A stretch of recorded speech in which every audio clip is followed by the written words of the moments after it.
निराकारम् व्याप्तं येन चराचरम् तत्पदं दर्शितं येन तस्मै श्री गुरवे नमः। नित्यशुद्धं निराभासं निराकारं निरञ्जनं नित्यबोधं चिदानन्दं गुरुं ब्रह्म नमाम्यहम्। बोलिए प्रेम से श्री सद्गुरु महाराज की जय।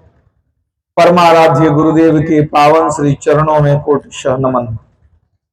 वंदनीय साधु समाज, आदरणीय बुजुर्ग सत्संगी गण, धर्म प्रेमी सज्जनों, माताओं बहनों तथा प्यारे बच्चों, 20वीं सदी के महान संत महर्षि में ही परमानंद जी महाराज की तस्वीर मंच पर लगी हुई है। आप सभी उनसे परिचित हैं। उनके परम प्रिय शिष्य थे महर्षि संत सेवी परमानंद जी महाराज, जिनकी सेवा में मैं था। तो उन्हीं की वाणी है। महर्षि संत सेवी परमानंद जी महाराज कहा करते थे कि जैसे सिक्का में दो पृष्ठभाग होता है, सिक्का के दो पहलू होते हैं, उसी तरह हमारे जीवन के भी दो पहलू हैं। सिक्का के एक भाग में देख लेते हैं कि ठीक है, उलट करके दूसरी तरफ भी देखते हैं कि ठीक है कि नहीं। अगर दूसरी तरफ बिल्कुल घिसा पिटा हो, खराब हो, वो सिक्का नहीं चलता है, उसको खोटा सिक्का कहते हैं। सिक्का में दो भाग हैं, दोनों भाग सही होगा तो खरा सिक्का है, तब वो चलेगा। उसी तरह मनुष्य के जीवन के दो पृष्ठभाग हैं। एक भाग है शरीर के साथ का जीवन और दूसरा है शरीर के बाद का जीवन। शरीर के बाद भी हमारा जीवन होता है, क्योंकि हम अविनाशी जीवात्मा हैं। तो शरीर के साथ के जीवन के लिए अच्छी व्यवस्था कर चुके हैं। घर है, पहनने के लिए कपड़े हैं, मकान है, सब कुछ व्यवस्था है। तो अगर शरीर के साथ के जीवन की व्यवस्था ठीक है और शरीर के बाद के जीवन की कोई व्यवस्था अगर नहीं हुई है, तो हमारा जीवन खरा नहीं है, खोटा है। जैसे खोटा सिक्का जो होता है वो चलता नहीं है, उसी तरह अगर हम शरीर के साथ के जीवन की व्यवस्था कर चुके हैं और शरीर के बाद के जीवन की व्यवस्था नहीं किए हैं, तो हमारा जीवन अधूरा है, खोटा सिक्का के समान है। परमात्मा के दरबार में उसकी कोई कीमत नहीं है। इसलिए हमें अपने जीवन के दोनों पहलू देखना चाहिए। अगर हम इस भौतिक जीवन को हम लोग अपना सुखमय बना चुके हैं, तो हम लोगों को चाहिए इस जीवन के बाद का जो भाग है उसके लिए व्यवस्था करें। क्या मतलब हुआ कि शरीर छोड़ के जब हम कहीं जाएंगे तो वहां भी हमको सुख शांति मिले, तब जीवन पूरा हो गया, कल्याणमय हो गया। यहां की भी व्यवस्था, मरने के बाद परलौकिक जीवन की भी व्यवस्था होनी चाहिए। साधु संत लोग क्या बतलाते हैं? यही बतलाते हैं, इस जीवन में भी सुख हो और मरने के बाद भी सुख हो। आज इतने सत्संगी लोग या सत्संग प्रेमी लोग यहां पहुंचे हैं, तो जो लोग कभी सत्संग नहीं करते हैं, जिनको सत्संग से कोई प्रेम नहीं है, अगर उनको पूछिए कि क्या आप मरने के बाद दुख में जाना चाहते हैं, कोई कहेंगे कि मर करके दुख में जाना चाहते हैं? कोई नहीं कहेंगे। वो जो सत्संग कभी नहीं करते हैं, वो भी चाहते हैं कि मरने के बाद हमको सुखमय जीवन मिले, सुख मिले। तब आप बताइए कि कोई चाहता है कि मरने के बाद हमारा जीवन सुखमय हो, तो क्या चाहने से सुखमय हो जाएगा? चाहने से नहीं होगा। सिर्फ चाहने से क्या होगा? अगर मुक्ति करेगा तो क्या मरने के बाद मुक्ति हो जाएगी? उसको नहीं होगी। सिर्फ इच्छा करने से काम नहीं होता है। उद्यमेन ही सिद्ध्यंति कार्याणि न मनोरथे न ही सुप्तस्य सिंहस्य प्रविशन्ति मुखे मृगा। भूखा सिंह मुंह खोल के पड़ा रहे जंगल में, और कहे हिरन आ जा, पेट में घुस जा, मुंह में आ जा, तो हिरन नहीं आ जाएगा। उसको शिकार करना पड़ेगा, मेहनत करना पड़ेगा, तब पेट भरेगा। उद्यम करने से मनोरथ की सिद्धि होती है, सपना पूरा होता है। कोई आदमी सपना देखता ही देखता रह जाता है, जीवन बर्बाद हो जाता है। और कोई आदमी सपना देख करके उसको पूरा करने के लिए परिश्रम करता है, तो जो परिश्रम करेगा उसका सपना पूरा होगा। तो आप चाहते हैं कि मरने के बाद भी हमारा जीवन सुखमय हो, तो कैसे होगा? पहले जानेंगे, समझेंगे, बूझेंगे और मेहनत करेंगे, तब जीवन सफल होगा, सुखमय होगा। मरने के बाद जीवन सुखमय कैसे होता है? आप जाने ही नहीं, कुछ किए ही नहीं। कबीर साहब कहते हैं, धन धन कहे धनी जो हो गए निर्धन रहत न कोई। धन धन धन कहने से, रुपया पैसा कहने से गरीब आदमी धनी नहीं हो जाता, कमाना पड़ता है। तो मरने के बाद सुख चाहिए, सबको चाहिए। अब कितने लोग कह देते हैं कि नहीं, हमको सत्संग से कोई रुचि नहीं है, कोई मतलब नहीं है। उसी को पूछिए भाई कि क्या मर के दुख में जाना चाहते हैं? कहेगा नहीं। तब उसको पूछिए कि यदि आप सुख में जाना चाहते हैं मरने के बाद, तो आपको पता ही नहीं कि क्या करना पड़ेगा, कभी कुछ किए नहीं, तो आपके सोचने से क्या मरने के बाद सुख मिलेगा? तो नहीं मिलेगा। तो ये ज्ञान कहां मिलेगा कि शरीर में भी सुख हो और शरीर के बाद भी सुख हो? ये ज्ञान दुनिया में कहीं मिलने वाला नहीं, एकमात्र सत्संग में आकर के मिलेगा। बिनु सत्संग ज्ञान नहीं उपजे, कर ले जतन हजार रे, ब्रह्मानंद खोज गुरु पूरा, उतरो भव जल पार रे। सत्संग किसको कहते हैं? साधारण अर्थ में साधु संतों के संग में जाते हैं, आध्यात्मिक ज्ञान लेते हैं, इसी को सत्संग कहते हैं। साधु संतों का संग सत्संग है, साधारण अर्थ है। विशेष अर्थ कुछ और है। अगर विशेष अर्थ को जानना चाहें तो आप जानिए, सत्संग, सत का संग। सत किसको कहते हैं? सत सोई जो विनसय नाही, जिसका कभी नाश नहीं हो, परिवर्तन नहीं हो, वह सत्य है। तो ऐसा क्या है संसार में जिसका नाश नहीं होता है? आप कहेंगे सूर्य और चंद्रमा। ऐसी बात नहीं है। कबीर साहब की वाणी है, चांदो मरी है, सूर्यो मरी है पवन रूपानी। ये तो संत कबीर साहब ने कहा। और वैज्ञानिकों का यह शोध है कि सूर्य की आयु लगभग 10 अरब वर्ष है, जिसमें से कि लगभग 5 अरब वर्ष पूरा हो चुका है। तो सूर्य अपनी आधी आयु को खत्म कर चुका है। अब अगले 5 अरब वर्ष में और सूर्य एक दिन समाप्त हो जाएगा, मतलब राख के ढेर में बदल जाएगा। वैज्ञानिक का कथन है। और कबीर साहब कितना पहले कह दिए, चांदो मरी है, सूर्यो मरी है पवन रूप पानी। तो संसार में रहने वाला क्या है? सत्य क्या है? एकमात्र परमात्मा ही सत्य है, क्योंकि वो सदा रहते हैं, कोई परिवर्तन उसमें नहीं होता है। न वो जन्म लेते हैं, न वो कभी बच्चा रहते हैं, न कभी जवान होते हैं, न कभी बूढ़े होते हैं, न कभी मरते हैं। तो सत्य कौन? परमात्मा। तो सत्य का संग माने परमात्मा का संग। तो परमात्मा का संग मिलना इतना आसान है? बहुत कठिन बात है। परमात्मा मिलना तो बहुत कठिन बात है। अभी हम लोग को परमात्मा मिले हुए नहीं है भी, लेकिन उनको जानते नहीं है। परमात्मा सबके अंदर में विराजमान है, लेकिन हम उनको जानते नहीं है। तब कैसे परमात्मा का संग होगा? सत्संग कैसे होगा? तो ये जो सत्संग है, परमात्मा का संग, ये प्रथम श्रेणी का सत्संग है, उच्च कोटि का सत्संग है। तो यदि वह सत्संग अभी नहीं हुआ है, तब क्या करें? तो ऐसे जो संत महापुरुष हैं, जिन्होंने प्रथम श्रेणी का सत्संग कर लिया है, अर्थात जिन्होंने परमात्मा का संग कर लिया है, हम उनका संग करेंगे। परमात्मा का संग कौन कर लिए? संत लोग। संत किनको कहते हैं? वास्तव में वेशभूषा बनाने से कोई संत नहीं होते।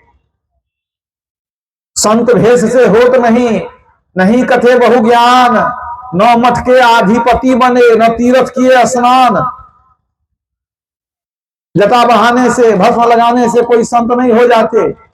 आत्म तत्व तो अनुभव करे, परमात्म लख जोए, माया तजी भक्ति करे संत कहावे सोए। जिन्होंने आत्मा परमात्मा को अनुभव से जान लिया वो संत है, जिन्होंने ईश्वर को पा लिया वे संत होते हैं।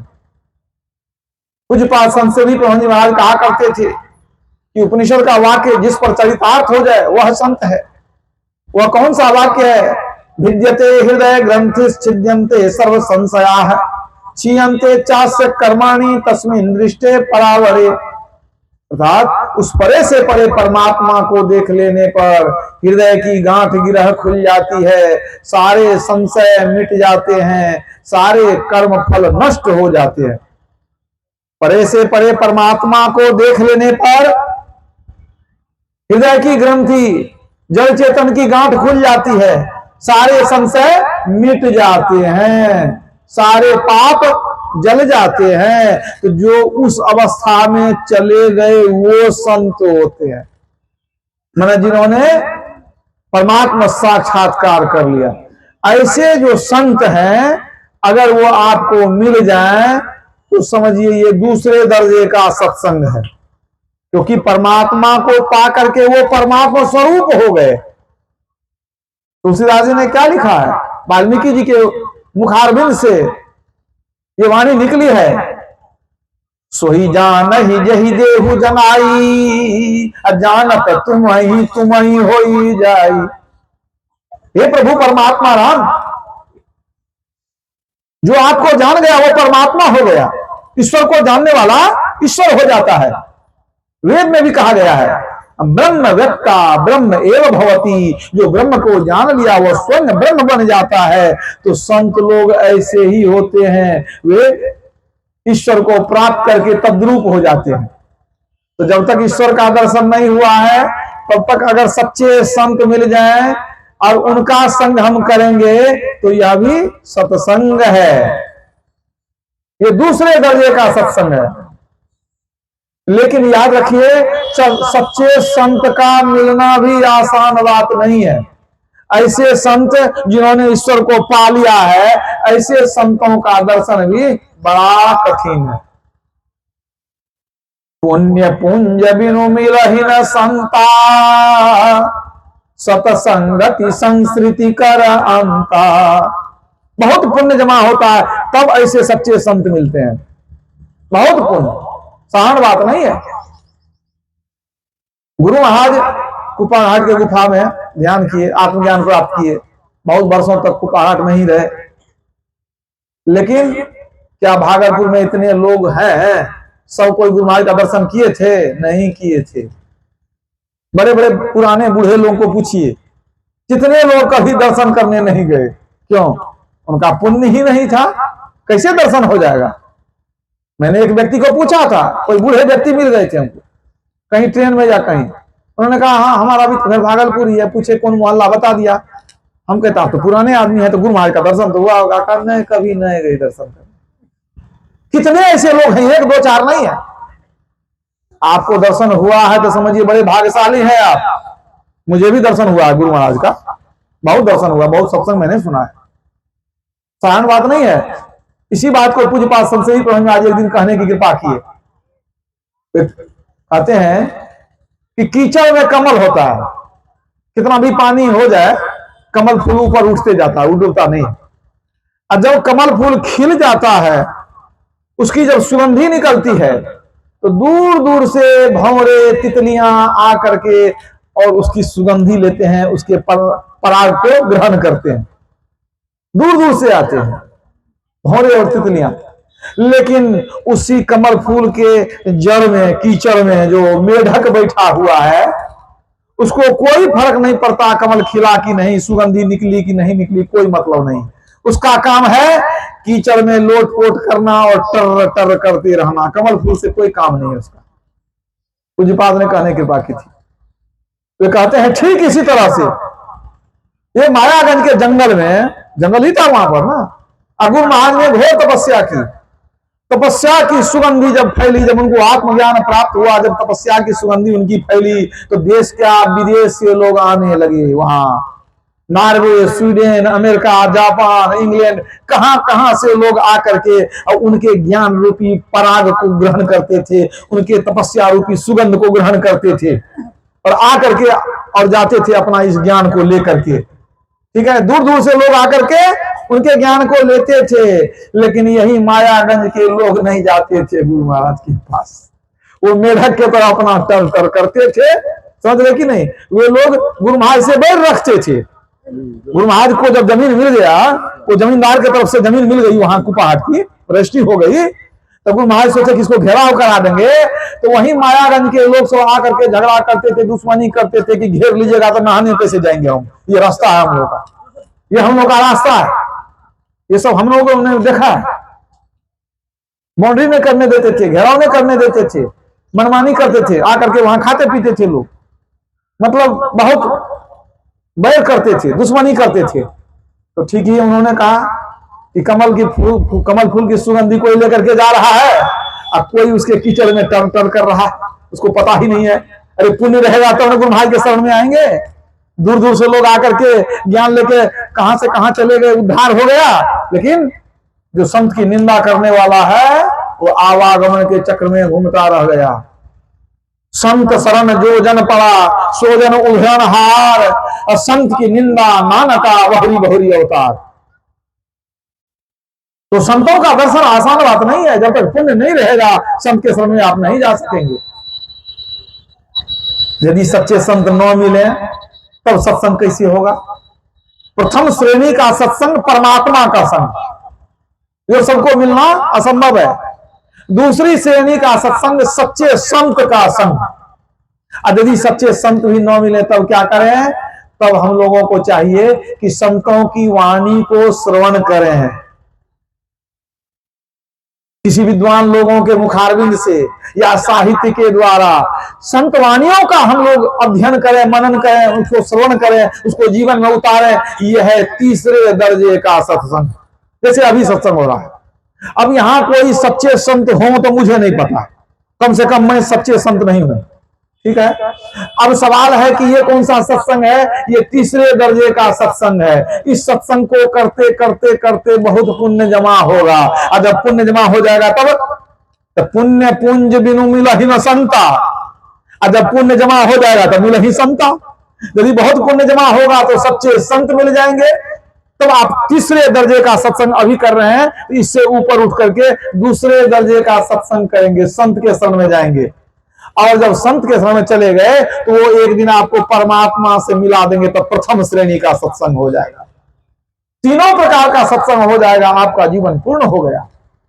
तो मूल बात है कि यदि सच्चे संत न मिले तो किसी अच्छे साधु महात्मा का संग करें, उनके ज्ञान से आप लाभ उठाइए, अपने जीवन को उनके आदेश के अनुसार चलाइए। तब क्या होगा, धीरे धीरे जब जीवन पवित्र हो जाएगा, पुण्य जमा होगा और संत भी मिल जाएंगे। ये हमारी धरती जो है संत और भगवंत की धरती है। आदिकाल से ऋषि मुनि और संतों का अवतरण होता रहा है। इतने संत और ऋषि हुए हैं यहाँ कि गिनती नहीं कर सकते, अनगिनत। ये भारत की भूमि बहुत ही पवित्र भूमि है, बहुत ही गौरवशाली महान भूमि है। क्यों? इसलिए कि यहाँ संत और भगवंत अवतार लेते हैं। संतों की लंबी परंपरा है। तो देखिए संतों का संग कितना आवश्यक है। भगवान राम ने भी कह दिया, प्रथम भगति संतन कर संगा, दूसरी रति मम कथा प्रसंगा। सबसे पहली भक्ति है संतों का संग। तो संत को खोजेंगे, उनका दर्शन करेंगे, उनके शरण में जाकर के उनसे ज्ञान ग्रहण करेंगे। सिर्फ दर्शन करने से नहीं होगा, दर्शन करने का भी लाभ होता है, याद रखिए। साधु संत का दर्शन कर लें उससे भी लाभ है। साधुनांग दर्शन पुण्यम तीर्थभूता ही साधवा, तीर्थं फलति कालेन सद्य साधु समागमः। साधु संतों के दर्शन से पुण्य होता है। साधुनांग दर्शन पुण्यम तीर्थभूता ही साधवा। संत लोग तीर्थ रूप होते हैं, साधु संत तीर्थ रूप होते हैं। तीर्थ का फल तो कालांतर में मिलता है, लेकिन संत के दर्शन का फल तत्काल मिल जाता है। तीर्थं फलति कालेन सद्य साधु समागम। सद्य तुरंत लाभ मिल जाता है। क्या लाभ मिलता है? मज्जन फल देखिए तत्काला, काक हो ही पी कबकऊ मराला।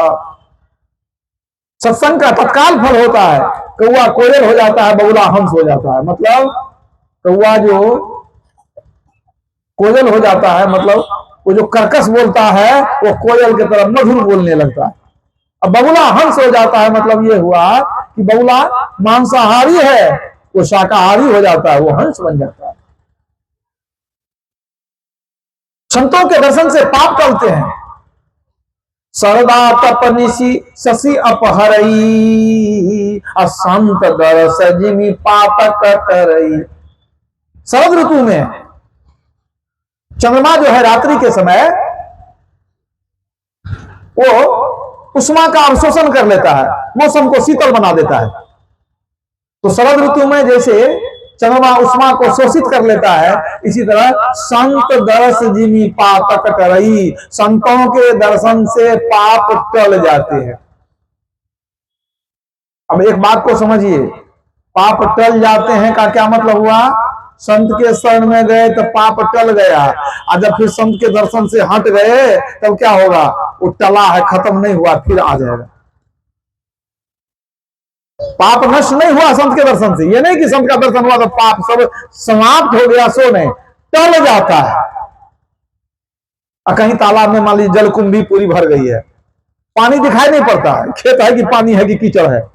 आपको पानी लेना है, किसी को पूछिए, कहेगा ये तालाब है, तो जलकुंभी को हटाओ ना, पानी मिल जाएगा, एक बाल्टी पानी ले लो।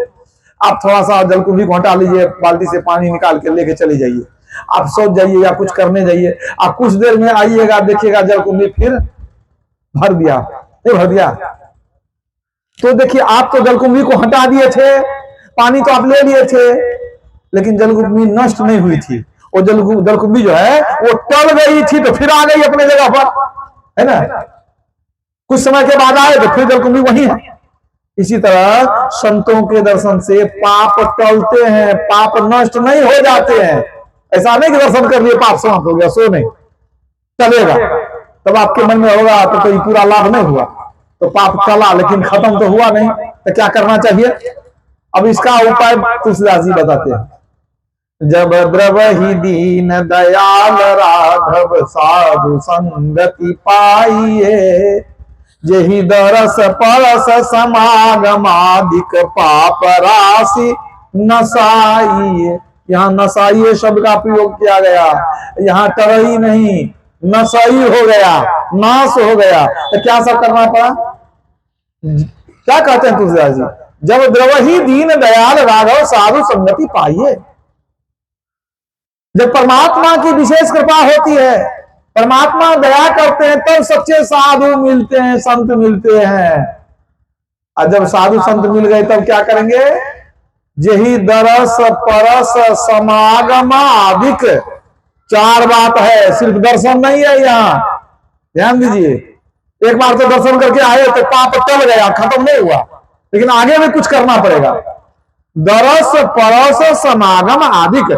दरस दर्शन करेंगे, परस प्रणाम करेंगे, चरण स्पर्श करेंगे, समागम उनके सानिध्य में उठेंगे बैठेंगे, आदिक कुछ और बाकी रह गया। आदिक होना क्या? कुछ और कहते हैं ना, कई एक काम है, आदि जोड़ देते हैं उसमें, कुछ और, वो स्पष्ट नहीं है क्या है। तो आप दर्शन कीजिए, प्रणाम कीजिए, उनका संग कीजिए, आदि कुछ और कीजिए, तब क्या होगा? पाप राशि नसाइए, आपके पास पाप समाप्त हो जाएंगे। तो अब ये आदि क्या है? जब आप संतों के शरण में उठेंगे बैठेंगे रहेंगे तो वो कुछ करने के लिए कहेंगे, याद रखिएगा। दर्शन किए, प्रणाम किए, उनके संग में बैठे उठे, अब वो कुछ बताएंगे करने के लिए, वही है आदिक। तो वो जो कहे करने, तो पाप राशि नसाइए। वो क्या कहेंगे करने? वो कहेंगे ध्यान करने, याद रखिएगा। वो कहेंगे कि ध्यान कीजिए, वही आदिक छोड़ दिए वहां तुलसीदास जी। वो जो उपदेश देंगे, सदाचार का पालन करो, जप करो, ध्यान करो, सारे पाप आपके समाप्त। यदि शैल समम पापं विसृणं बहुयोजनम भिद्यते ध्यान योगेन नान्यो भेद कदाचन। पहाड़ के समान 100 योजन तक फैला हुआ पाप हो तो ध्यान योग से वह नष्ट हो जाता है। इसके समान पापों का नष्ट करने वाला कुछ हुआ ही नहीं है। तो ध्यान से पाप नष्ट हो जाते हैं, ये समझ गए। लेकिन वो ध्यान बताएंगे कौन, ध्यान का भेद कौन बताएंगे? भेद यह गुप्त, पाना किसी ग्रंथ से है असंभव, समझ लो किसी संत से। संत ही तो बताएंगे कि ध्यान कैसे करेंगे। तो 4 काम कर लेंगे तो पाप राशि समाप्त, नसाइए, सारे पाप आपके समाप्त हो जाएंगे। इसलिए संतों के शरण में जाना जो है बहुत आवश्यक है। भगवान राम ने कह दिया कि पहली भक्ति वही है, संत शरण जो जन पड़ा सो जन उधरनहार। कब नानक साहब ने कहा, असंत शरण जो पड़ा ताही का लगा ठिकाना, और कहीं नहीं कुशल सकल बैराट चवाना। कबीर साहब कहते हैं संत के शरण में ही कुशल है, और कहीं कुशल नहीं है। क्योंकि एकमात्र संत ही ऐसे हैं कि बिना किसी लोभ के सबका उपकार करते हैं, सबका उपकार करते हैं। विनय पत्रिका में लिखा है तुलसीदास जी ने, विश्व उपकार हित व्यग्रचित सर्वदा, त्यक्त मर्मण्युकृत पुण्य राशि, यत्र तिष्ठन्ति तत्रैव अज सर्वहरि, सहित गच्छन्ति क्षीराब्धिवासी। विश्व उपकार हित व्यग्रचित सर्वदा, संतों का हृदय विश्व के उपकार के लिए हमेशा व्याकुल रहता है, सबका उपकार हो इसके लिए उनका मन व्याकुल रहता है। वे क्रोध और अहंकार को त्याग करके वो पुण्य करते हैं, पुण्य का काम करते हैं। ऐसे संत जहां पर रहते हैं, ब्रह्मा विष्णु महेश सहित सभी देवता उनके शरण में जाते हैं, उनके दर्शन करने के लिए जाते हैं। सबसे बड़े हैं संत, दूसरा नाम है, तीजे 10 अवतार तिन्हें प्रणाम है। ब्रह्मा विष्णु महेश सकल अवतार है, अरे हाँ रे पलटू सबके ऊपर संत मुकुट सरदार है। ब्रह्मा विष्णु महेश सबके सिर के मुकुट कौन है? संत है, सबसे ऊपर। भगवान राम ने जब कह दिया प्रथम भगति संतन कर संगा, तो उन्होंने ये भी कह दिया कि संत का दर्जा हमसे ऊंचा है। छठदमशील विरति बहुकर्मा, अनिरत निरंतर सज्जन धर्मा, सातम सम मोहि मैं जग देखा, मोते संत अधिक करी लेखा। संत का लेखा हमसे ऊंचा है, संत का दर्जा हमसे ऊंचा है। तो यदि कोई लोग कहते हैं कि नहीं हम भगवान को मानते हैं, संत को नहीं मानते हैं, कुछ लोग ऐसे हैं जो सत्संग को नहीं मानते, संत को नहीं मानते, इसका मतलब वो भगवान को भी नहीं मानते। क्यों है? अब भगवान कहते हैं कि संत का दर्जा हमसे ऊंचा है, आप कहिएगा संत को हम नहीं मानते हैं, इसका मतलब भगवान की बात आप नहीं मानते हैं। तो जब भगवान की बात नहीं माने तो भगवान को नहीं माने। संत कैसे होते हैं आपने सुन लिया कि पर उपकार वचन मन काया। संत जो है हमेशा परोपकार में लगे रहते हैं। विश्व उपकार हित व्यग्रचित सर्वदा, दुष्टों को सुधारना, अज्ञानी को ज्ञान देना, ये संतों का काम है। सठ सुधर ही सतसंगति पाई, अपारस परसी कुधात सुहाई। दुष्ट भी सुधर जाता है संतों के संग में जाकर के। रत्नाकर लुटेरा था, हत्यारा था, नारद मुनि के संग में जाकर के वो महान ऋषि वाल्मीकि बन गए। अंगुलीमाल इतना बड़ा हत्यारा था, लोगों को मार करके हाथ काट के उसके अंगुली की माला गला में पहनता था।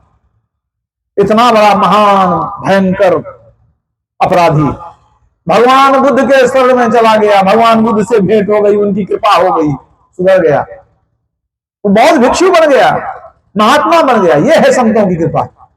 ऐसे जो संत हैं जो विश्व के उपकार के लिए हमेशा व्यग्रचित रहते हैं, ऐसे संत जब संसार में आते हैं लोग उनकी महिमा को नहीं समझते हैं और उनको घोर कष्ट देते हैं।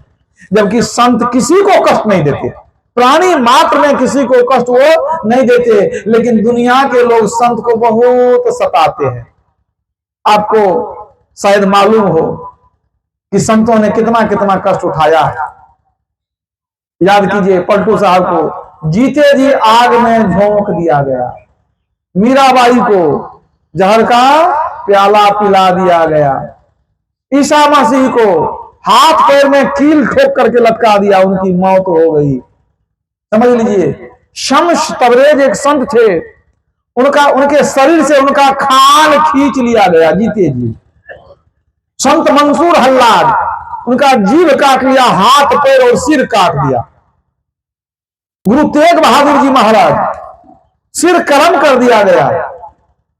बंदा बैरागी, मुगल शासक ने उनको बड़ा यातना देकर के मारा, गर्म तावे पर लिटा दिया, और जब मांस पक जाता था तो उलट देता था, अब तब चिमटे से शरीर को नोच करके उनको मार दिया। सोचिए संत को कितना कष्ट दिया जाता है। और जब चले जाते हैं संत लोग तब उनका नाम जपते हैं, और जब शरीर में है तो उनको दुख देते हैं। कितने लोगों ने दुख दिया। गुरु महाराज एक जगह गए थे कहीं सत्संग करने, तो प्राय गरीब लोगों में ही पहले गुरु महाराज का प्रचार हुआ है, यानी लोग भक्त नहीं बनते थे, तो देहात में जाते थे गरीब लोगों के यहाँ। तो गरीब लोगों के यहाँ तो अपने रहने के लिए मान लीजिए 2-3 कमरा रहता था, तब गुरु महाराज को कहाँ से रखेंगे कि ये कमरा देंगे उनको रहने के लिए। तो जब गुरु महाराज कहीं जाते थे ना देहात, तो उनके लिए ये पुआल के लिए घर बना देते थे, झोपड़ी बना देते थे लोग, बांस काट के घास फूस से टटिया बना करके और उनका झोपड़ी बना देते थे, अब बांस का उसमें फाटक लगा देते थे। अधिकांश जगह गुरु महाराज ऐसे ही जाते थे शुरू में। एक जगह फूस की झोपड़ी में वो रात में ठहरे हुए थे, अब कुछ दुश्मन लोग थे जो बहुत चिढ़ते थे गुरु महाराज से, बहुत चिढ़ते थे, इनका नाम जस क्यों हो रहा है इतना। उन लोगों ने विचार कर लिया कि बहुत बढ़िया मौका है, इनको रात में यहीं जलाकर खत्म कर देंगे। सच्ची घटना कहता हूं, सच्ची घटना सुना रहा हूं, पूज्यपाद संत महाराज सुनाया करते थे। अब रात में देर तक भंडारा चला, बहुत भंडारा वगैरह चला, और सब खा पी लिया। गुरु महाराज तो अपने झोपड़ी में चले गए।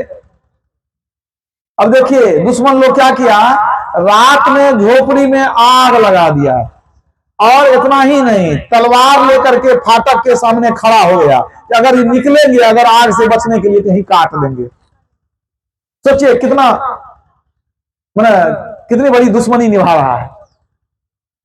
और जब आग लगा दिया सोचा कि सोए हुए होंगे, अब सो गए होंगे, अभी जल जाएंगे, लेकिन गुरु महाराज सोए हुए नहीं थे। वो क्या सोएंगे, जो दुनिया को जगाने आते हैं वो कभी सोते नहीं है, याद रखिए। वो सच्चे संत, जैसे आग लगी वो उतर करके और सोचे कि निकल जाएंगे, तो गेट पर तो जो तलवार लेकर खड़ा था, लेकिन आग जो लगी तो कुछ लोग अभी सोए नहीं थे, बर्तन वगैरह साफ करके बहुत देर हो गई थी सोने में, कुछ लोग जगे हुए थे। अब दूर से आग देख लिए, दौड़े सब आदमी, गुरु महाराज की झोपड़ी में आग लगी, दौड़ो, 2-4 आदमी जैसे दौड़ा तो तलवार वाला जो है वो तो जान लेके भाग गया। अब गुरु महाराज फाटक खोल करके निकल गए वहां से, जान उनकी बच गई। और जब उनकी जीवनी लिखी जाने लगी, डॉक्टर सत्यदेव शाह ने उनकी जीवनी लिखना शुरू किया, तो उन्होंने पूछा कि गुरुदेव आप सुने हैं कि आपको झोपड़ी में एक जगह दिया गया था ठहरने के लिए, तो दुश्मन लोग आपके झोपड़ी में आग लगा दिए थे, बात सही है? गुरुदेव ने कहा हाँ बात तो सही है। कहा तो गुरुदेव आप तो जानते होंगे वो कौन आदमी सब था जो आग लगाया था, जरूर आप क्या नहीं जानेंगे, तो कौन ऐसा आदमी आपका दुश्मन था जो आग लगाने के लिए वो मैंने चला गया था? तो गुरु महाराज बोले छोड़ो, किसी का नाम लेना ठीक नहीं होता है, तो उसकी बदनामी हो जाएगी, वो आदमी उसके पीछे लोग लग जाएंगे ना, जब उनका आदमी आग लगा रहा था। तब गुरु महाराज को पूछा, अच्छा गुरुदेव एक बात कह दीजिए कि कौन गांव में ये घटना हुई थी, यही बात बता दिया जाए, हम लिख रहे हैं तो कहीं तो लिखेंगे ना कुछ, गांव का नाम बता देंगे तो उस गांव को लोग खराब समझेंगे, यही गांव में गुरु महाराज को लोग जला रहा था, पूरे गांव के लोग बदनाम हो जाएंगे। जाइए जाके बैठिए, बीच में आना ठीक नहीं है, कोई भी सत्संगी हो, ये सब मूर्खता है, दिखावा है, याद रखिएगा। तो गुरु महाराज ने कहा नहीं, गांव का नाम नहीं बताएंगे, सब उस गांव से घृणा करने लगेंगे, हमारे भक्त लोग हैं, उस गांव को गाली देंगे लोग, अच्छा नहीं होगा। तो सत्यदेव शाह ने कहा तो गुरु महाराज कम से कम जिला का ही नाम बता देंगे। तो गुरु महाराज कहते हैं उस जिला को क्यों बदनाम करेगा, छोड़ दो, मत लिखो। देखिए संत की कैसी कृपा है, कौन जाति बिरादरी का आदमी था जिनको मारना चाहता है, न उसका नाम बताए, न जाति बिरादरी बताए, न गांव बताए, न जिला बताए, खाली लिख दीजिए कि हाँ ऐसा हुआ था, ये मत लिखिए कौन किया था। इतने बड़े संत, अब उनको अच्छा वो क्या किसी का कुछ बिगाड़े होंगे जीवन में कभी? जो एक चींटी को नहीं मार सकते वो दूसरे को क्या बिगाड़ेंगे? इतने बड़े महान संत लाखों नर नारियों का उद्धार कर दिए, अब उनको जान से मारने के लिए लोग तुले हुए। सोचिए ये आज की घटना नहीं है, पुराने जमाने से ये चली आ रही है। ये नहीं कहिएगा कि आज वो कलयुग है इसलिए ऐसा होता है। अब पुराने जमाने की घटना सुना देता हूं, किसी जमाने की। एक ऋषि थे महर्षि दधीची, नाम आप लोग सुने होंगे।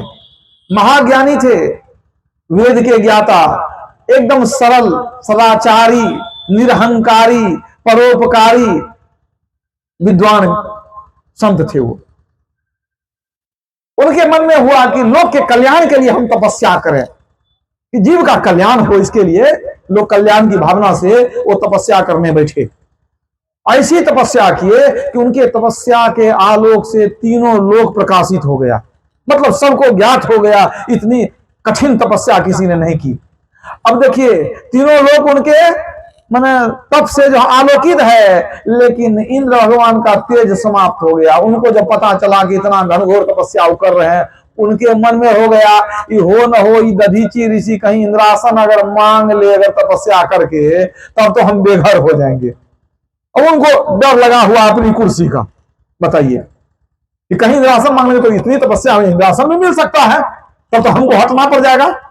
एक बार ऐसे पहले हो चुका है, राजा याति बहुत पुण्य किए थे, वो चले गए थे, इंद्र बन गए थे, इंद्र को वहां से हटना पड़ गया था।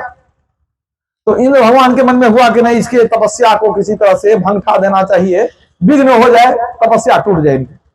भेज दिए कामदेव को, भेज दिए अप्सरा को, किसी तरह से अपना जाल फैलाओ, माया पसारो कि इनकी समाधि टूट जाए, इनकी तपस्या भंग हो जाए। कामदेव आए, अप्सरा आई, बहुत कोशिश करके सब थक गए, लेकिन वो तपस्या में उसी तरह लीन रहे, उनका ध्यान भंग नहीं हुआ, उसी तरह लीन रहे। अब उनको पूरा विश्वास हो गया, इतना कोशिश करने पर भी इनकी तपस्या भंग नहीं हो रही है, हो न हो मेरे पीछे ही लगे हुए हैं, लगता है हमारी कुर्सी ये ले लेंगे। उनके मन में आया कि नहीं, ऐसे हमारी जान नहीं बचेगी, हमको अपने को बचाना है तो इनको मार देना पड़ेगा, इनको मार ही देना पड़ेगा। सेना साज करके आ गए, सेना साज करके आ गए, उनके ऊपर जो है मैंने हमला कर दिए, आक्रमण कर दिए, अस्त्र शस्त्र चलाने लग गए। लेकिन उनके तपस्या का ऐसा कवच बना हुआ था, तपस्या में ऐसी शक्ति थी कि कोई भी अस्त्र शस्त्र उनको छू नहीं सका। वो लीन है समाधि में, कुछ उनका बिगड़ा नहीं। जब वो हार गए, थक गए इंद्र भगवान की, इनका हम कुछ बिगाड़ नहीं सकते हैं, तो हार करके वहां से चले गए कि अब जो होगा देखा जाएगा, इनका तो कुछ हम बिगाड़ सकेंगे नहीं। तो यहां तो बात खत्म हो गई। लेकिन कालांतर में देखिए क्या होता है। दधीची ऋषि को क्या जरूरी है इंद्रासन से, उनको तपस्या करना है, भक्ति करनी है, परमात्मा को पाना है। कालांतर में वृत्रासुर नाम का एक राक्षस था, वो बड़ा ही शक्तिशाली था। वृत्रासुर, उसने चढ़ाई कर दिया, और चढ़ाई करके देवताओं को हरा दिया, देवताओं को स्वर्ग से निकाल दिया, और वहां का राजा बन बैठा। और सारे देवता इंद्र भगवान जहां तहां भटकने लग गए, बेघर हो गए, कहीं के नहीं रहे। तो सारे देवता को समेट करके इंद्र भगवान साथ में ले गए कि चलिए कुछ उपाय करेंगे। प्रजापति ब्रह्मा जी के पास चलिए, ब्रह्मा जी के पास गए, अपना दुख सुना दिए कि ऐसी ऐसी बात है, वृत्रासुर के प्रकोप से हम लोग बेघर हो गए, कहीं के नहीं रहे, जहां तहां हम लोग भटक रहे हैं, आप कुछ उपाय बता दीजिए, क्या करें हमारे अच्छे दिन आ जाएं, बुरे दिन समाप्त हो जाएं।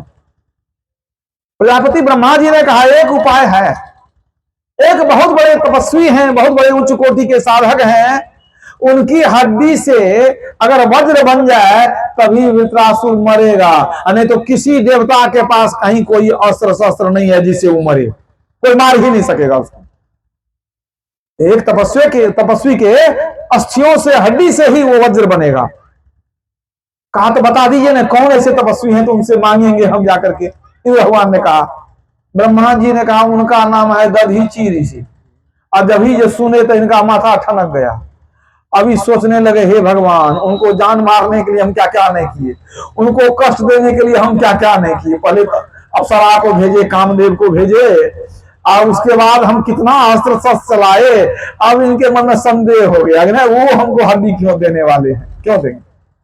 उन्होंने कहा हे ब्रह्मा जी, ऐसी ऐसी बात है, वो क्या बतावे, हम तो पहले बहुत उनको कष्ट दिए हैं, बहुत अस्त्र शस्त्र चलाए हैं, तो हमको कुछ देंगे। ब्रह्मा जी ने कहा तो इसका मतलब संत की महिमा आप नहीं जानते। संत की महिमा को आप नहीं जानते हैं। वो तो खुद दुख उठा करके दूसरे को सुख देते हैं। आप जाइए तो सही।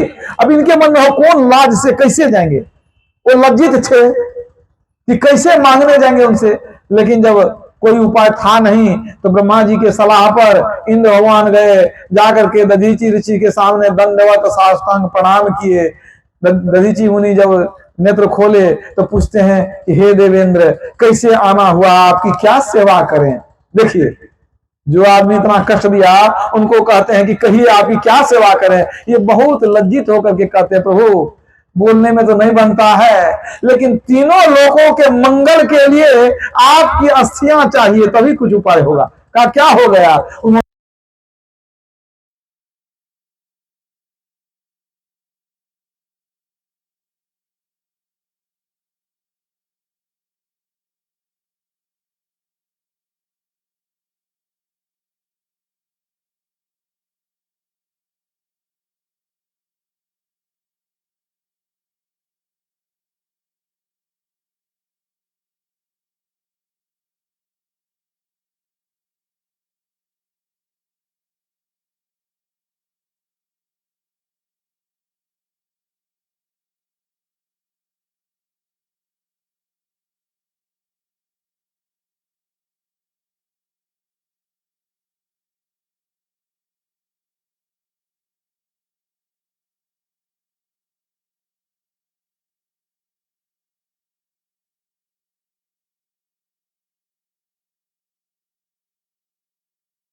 कहत जग संत कछु